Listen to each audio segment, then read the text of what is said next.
محترم ناظرین، آج آپ حضرات کے سامنے حضرت عمر رضی اللہ تعالیٰ عنہ کے عدل و انصاف کو بیان کرنا مناسب سمجھتا ہوں، اور آپ کی جو شہادت کا واقعہ پیش آیا اس کے بارے میں بھی میں تمام لوگوں کو بتانا چاہتا ہوں، اور ہر مسلمان کو چاہیے کہ اپنے ہیرو خلیفہ ثانی حضرت عمر بن خطاب رضی اللہ تعالیٰ عنہ کے شہادت کا واقعہ اپنے سامنے رکھے اور ان کے عدل و انصاف کو بھی اپنے سامنے رکھے۔ کون ہے یہ عمر فاروق؟ کون ہے یہ عمر بن خطاب رضی اللہ تعالیٰ عنہ؟ یہ وہ عمر فاروق ہے کہ جس کے لیے اللہ کے رسول صلی اللہ علیہ وسلم نے خود دعائیں کی کہ اللہ حضرت عمر کو اسلام کی دولت سے مالا مال فرما۔ کون ہے یہ عمر؟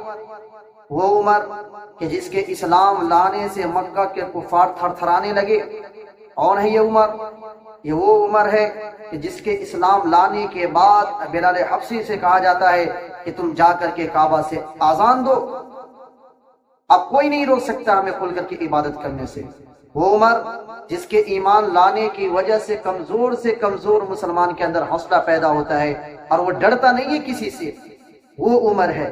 وہ عمر کہ جس کی حکمرانی میں غیر مسلم بھی انصاف سے مایوس نہیں ہوتا ہے، وہ جانتا ہے کہ حضرت عمر کی عدالت میں نہ چہرے دیکھ کر کے انصاف کرتا ہے حضرت عمر جو ہے، نہ مال و دولت دیکھ کر کے انصاف کرتا ہے حضرت عمر، نہ جو عہدہ دیکھ کر کے انصاف کرتا ہے۔ صرف حضرت عمر کی عدالت میں انصاف ہی انصاف ہے، چاہے کتنے بڑے حاکم کیوں نہ ہو، کتنے بڑے سردار کیوں نہ ہو، کتنے بڑے عہدیدار کیوں نہ ہو، اگر وہ غلطی میں ہے تو پھر انصاف اس کمزور کو ہی یہ حضرت عمر فاروق دیتے۔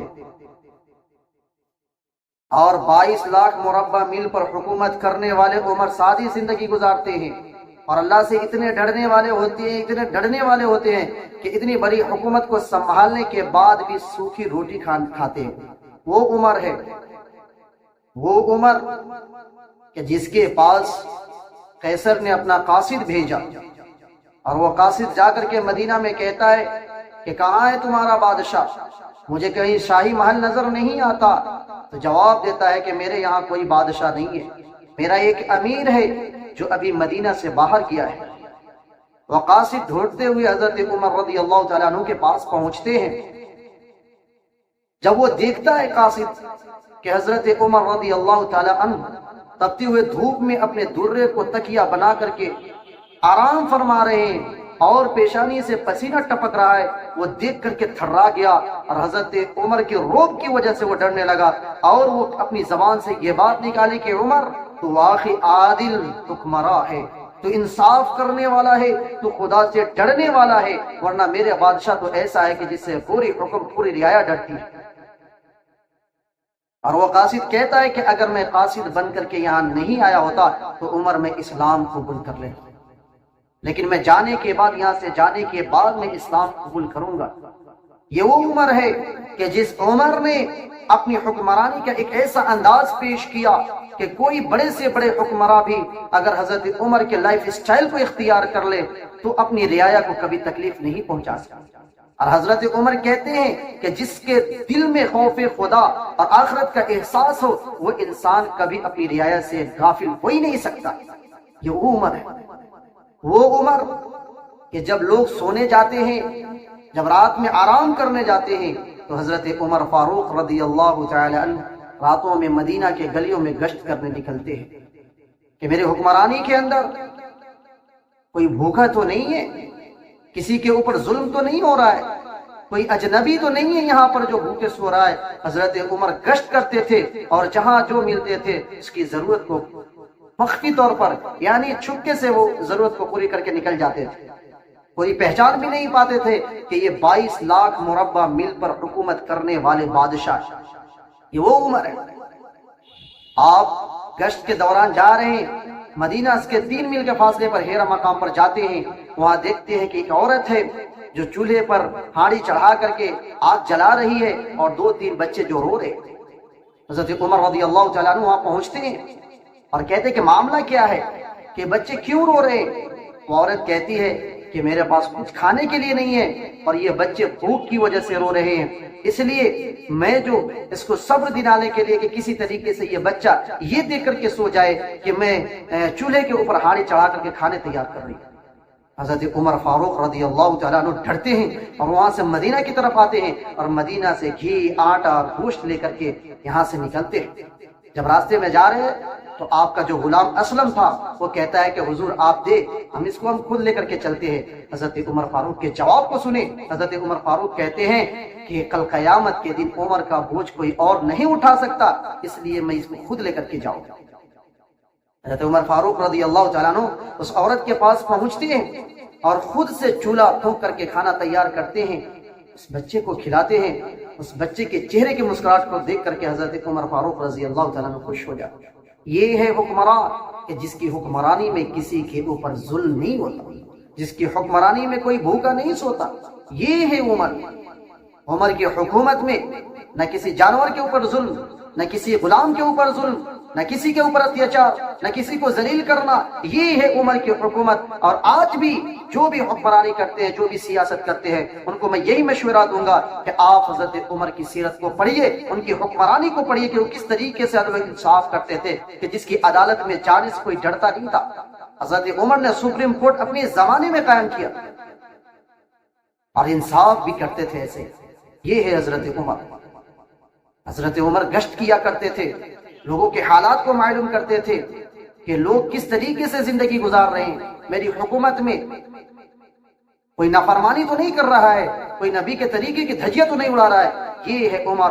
اور عمر اتنے 22 لاکھ مربع مل کے حاکم بن چکے تھے، بادشاہ بن چکے تھے، اور تیزی سے اسلام پھیل رہا تھا۔ اب کافر کہاں برداشت کر پائے گا؟ اب یہ سوچا کہ کسی طریقے سے عمر کو ختم کرے تاکہ ہم اس بڑھتے ہوئے مسلمان کو روک سکیں۔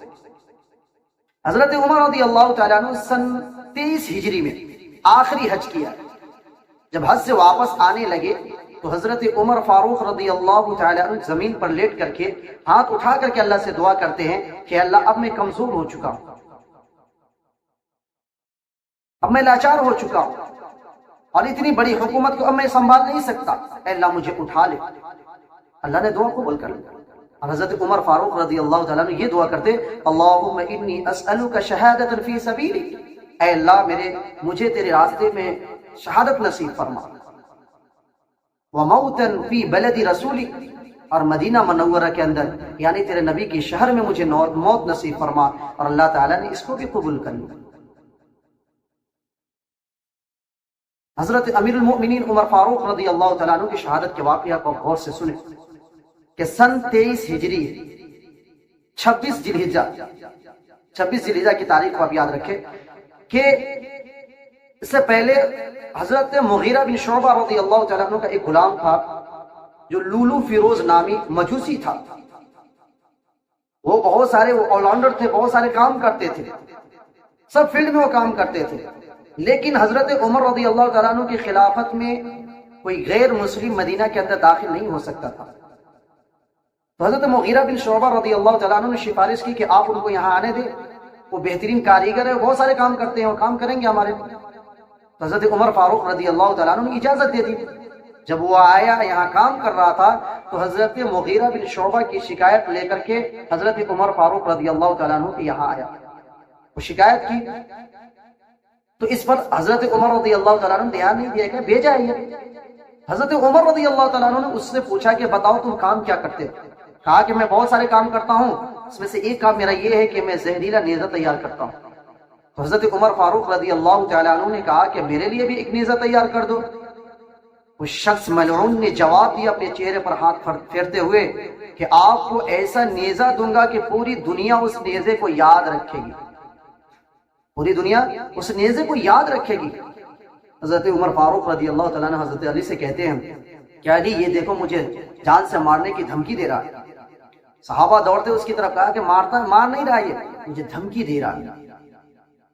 صاحب فراز نے پہچان لیا وہ، تو 26 ذی الحجہ کے فجر کی نماز میں وہ شخص نیزہ لے کر کے ممبر کے اندر چھپ جاتا ہے اور حضرت عمر فاروق رضی اللہ تعالیٰ عنہ فجر کی نماز پڑھا رہے ہیں، سورہ فاتحہ مکمل کر کے سورہ طٰہٰ کی پہلی رکوع مکمل کر رہے ہیں کہ یہ بدبخت جو ہے حضرت عمر رضی اللہ تعالیٰ عنہ پر نیزہ سے وار کرتے ہیں، 3-4 مرتبہ وار کرتے ہیں، اور حضرت عمر رضی اللہ تعالیٰ عنہ اپنے آپ پر کنٹرول نہیں کر پاتے، وہ گر جاتے ہیں۔ اسی کے درمیان حضرت عبد الرحمن بن عوف رضی اللہ تعالیٰ عنہ آگے بڑھتے ہیں۔ پھر نماز مکمل ہوئی، وہ ملعون وہاں سے بھاگنا چاہتا ہے کہ وہ نکل نہیں پاتا ہے، کیونکہ صحابہ اس طریقے سے سب کو مضبوطی کے ساتھ صف لگاتے تھے کہ انہم بنیان مرصوص، گویا کہ سیسا پلائی ہوئی دیوار کی طرف، وہ انسان نکل نہیں پایا۔ کتنے صحابے کو زخمی کر دیا، 12 صحابی کو زخمی کیے، جس میں سے 7 صحابی شہید ہو گئے۔ وہ انسان بھاگ نہیں پایا، اپنے آپ کو نیزہ مار کر کے ہلاک کر دیا۔ حضرت عمر رضی اللہ تعالیٰ عنہ بے ہوش ہے، ان کو گھر لے جایا گیا۔ اب حضرت عمر رضی اللہ تعالیٰ عنہ ہوش میں آتے ہیں اور کہتے ہیں کہ بتاؤ کہ کس نے میرے اوپر وار کیا ہے؟ اس نے کہا کہ حضرت مغیرہ بن شعبہ رضی اللہ تعالیٰ عنہ کا ایک غلام جو لولو فیروز نامی مجوسی ہے، جو مسلم نہیں ہے، اس نے آپ کے اوپر وار کیا ہے۔ حضرت عمر فاروق رضی اللہ تعالیٰ عنہ کہتے ہیں کہ الحمدللہ، اللہ کا شکر ہے کہ اللہ نے مجھے شہادت کی موت نصیب فرمائی۔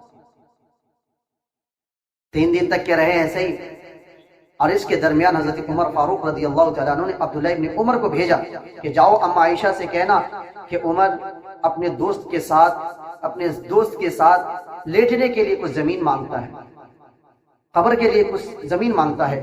حضرت عبداللہ بن عمر رضی اللہ تعالیٰ عنہ جاتے ہیں اور حضرت عائشہ صدیقہ رضی اللہ تعالیٰ عنہ سے درخواست کرتے ہیں کہ عمر آپ سے اپنے دوست کے ساتھ سونے کی، اپنے دوست کے ساتھ قبر بنانے کی اجازت چاہتا ہے۔